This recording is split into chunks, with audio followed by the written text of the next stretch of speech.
আজকে তো ভিডিওটা করতেছি বুকের উপর সেই রকম 4-5 মণ ওজনের একখান পাথর লইয়া। বন্ধুগণ, সবাই শোনেন আমার দুঃখের কথা।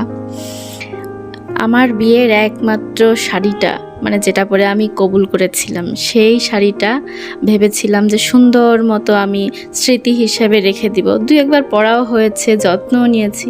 কিন্তু এই যে 10 বছর হয়ে গেল, এখন এসে বের করার পর দেখলাম হায় রে হায়, আমার শাড়িটা গেছে পুরাই ছিঁড়ে, কোনোভাবেই তাকে ঠিক করার মতো নয়। তারপরে আমি আর কি ফেলে দেওয়ার মানুষ বলেন। আমাকে তো শাবানা আপার ভূতে ধরছে মনে হচ্ছে, না সরি ভূতে না, শাবানা আপার রোগে ধরছে। সেলাই মেশিনে একটু একটু কাজ করতেই হয়। তো যাই হোক, চিন্তা ভাবনা করে দেখলাম যে পুরো শাড়িটাই তো নষ্ট হয়ে গেছে, শুধু আঁচলটাই ভালো আছে।